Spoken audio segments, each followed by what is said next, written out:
99% of people don't know this about themselves. Welcome to Leadership Simplified with Peisal.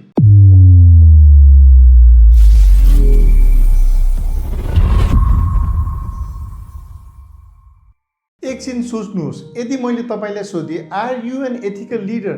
तपाईको answer के हुन्छ? Obviously yes, but authors Bazerman, Banerjee and Koch says you are probably wrong. Good managers often make unethical decisions and don't know about it. According to the article, How Unethical Are You?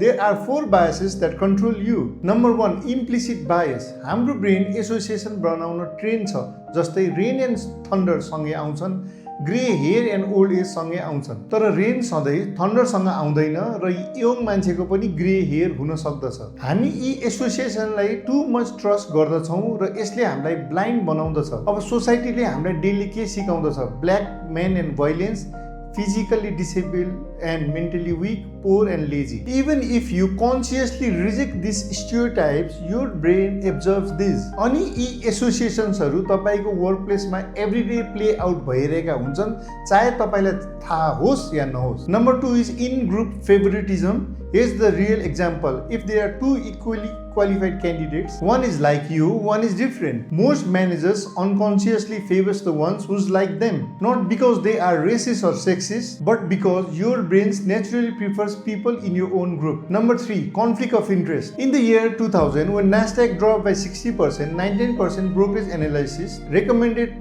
strong buy or hold. के उनीहरूले सबै क्लाइन्ट्सलाई जानी mislead गरिरहेका थिए? सायद होइन। समस्या थियो incentive system. उनीहरूको कम्पनसेसन ब्रोकरेज रेभिन्यू र क्लाइन्ट बिजनेससँग जोडिएको थियो, त्यसैले उनीहरूले आफ्नो इन्टेन्सिभले जजमेन्टलाई अनकन्सियसली इन्फ्लुएन्स गरिरहेका थिए। Number 4, over claiming credit. Team project सकेपछि एउटा एमबिए स्टडी ग्रुपलाई सोधियो कति पर्सेन्टेज इन्डिभिजुअल कन्ट्रिब्युट गर्यो। सबैको एस्टिमेट जोड्दा एभरेजमा त 139% पुगेको थियो। किन?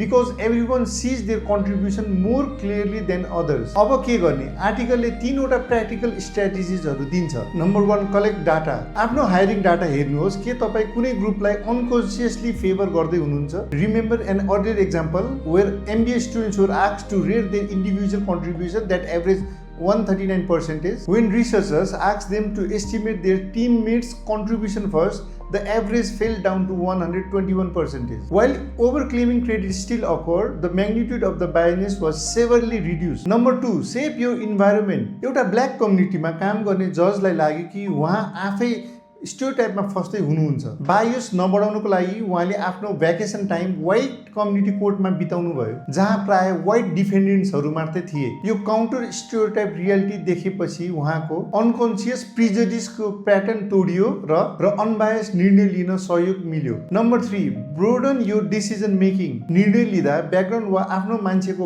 बायस छोडेर प्योरली मेरिटको आधारमा डिसिजन गरौँ। प्रमोसन वा प्रोजेक्ट एलोकेसन गर्दा इन्ट्युसनको भरमा दिमागमा आउने 2-3 जना अभियस मान्छेको नाम छोड्नुहोस् र पुरा कम्प्लिट लिस्ट हेर्नुहोस्। पहिला योग्य सबै सदस्यहरूको फुल मास्टर लिस्ट तयार गर्नुहोस् र अनकन्सियस बायस तोड्न बाहिरबाट सक्षम मानिसहरूलाई पनि स्थान दिनुहोस्। अनएथिकल डिसिजन्सहरू सधैँ ब्याड पिपलले मात्रै गर्दैनन्, कहिलेकाहीँ गुड पिपलले पनि बिना चेतना ब्याड डिसिजन्स लिइरहेका हुन्छन्। Therefore real leadership takes humility.